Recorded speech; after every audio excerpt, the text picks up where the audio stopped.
Zener ડાયોડનો અત્યારે આપણે લોડમાં થતા ફેરફારને કેવી રીતે રેગ્યુલેટ કરે છે એ જોઈએ. જેનર ડાયોડ લોડમાં થતા ફેરફારને કેવી રીતે રેગ્યુલેટ કરે છે એ જોઈએ છે. અહીંયા આપણે લોડ અત્યારે 10 ઓહમનો રાખ્યો છે. તો આ 10 ઓહમનો લોડ ઓછામાં ઓછો કેટલો થાય તો અને વધુમાં વધુ કેટલો થાય તો લોડ એકરો 6.8 વોલ્ટ મેન્ટેન રહે છે એ આપણે જોવાનો છે.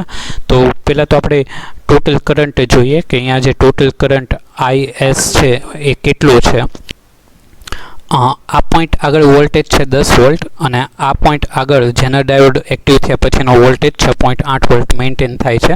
તો 10માંથી 6.8 સબટ્રેક્ટ થાય એટલે આ બે પોઈન્ટ વચ્ચેનો વોલ્ટ ડિફરન્સ મળશે અને છેદમાં 10 ઓહમ એટલે આપણને કરંટ મળી જશે. તો IS = 10 વોલ્ટ - 6.8 વોલ્ટ અને 10 ઓહમ ડિનોમિનેટરમાં 10 ઓહમ આપણને 342 મિલીએમ્પિયર કરંટ મળે છે. ટોટલ કરંટ એટલો છે. હવે જેનર ડાયોડમાંથી મિનિમમ કરંટ કેટલો પસાર થાય છે 1 મિલીએમ્પિયર અને મેક્સિમમ 147 મિલીએમ્પિયર. તો આપણે ટોટલ કરંટમાંથી જેનર ડાયોડમાં પસાર થતો 1 મિલીએમ્પિયર સબટ્રેક્ટ કરીએ તો લોડમાંથી 341 મિલીએમ્પિયર કરંટ પસાર થશે. તો ત્યારે એ સમયે લોડનો રેઝિસ્ટન્સ કેટલો હશે તો કે 19.9 ઓહમ જેટલો હોય. Load resistance 6.8/0.341 ampere.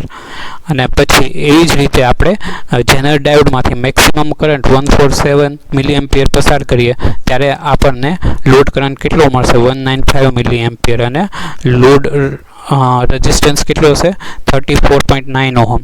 તો આપણો જે લોડ રેઝિસ્ટન્સ છે એ મિનિમમ 19.9 ઓહમથી લઈ મેક્સિમમ 34.9 ઓહમ આટલાની વચ્ચે વેરી થતો હોય એટલાની વચ્ચે રહેશે તો આપણને રેગ્યુલેટેડ આઉટપુટ 6.8 વોલ્ટ મળશે.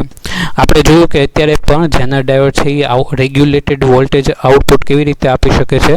જેનર ડાયોડમાં ફિક્સ વોલ્ટેજ માટે કરંટમાં થતા આટલા ફેરફારને લીધે એટલે કે 1 મિલીએમ્પિયરથી 147 મિલીએમ્પિયર આટલા ફેરફાર માટે લોડ રેઝિસ્ટન્સ એ 19.9 ઓહમથી 34.9 ઓહમ સુધીનો અહીંયા લોડમાં ચેન્જ આવે તો પણ એ 6.8 વોલ્ટ મેન્ટેન રાખશે.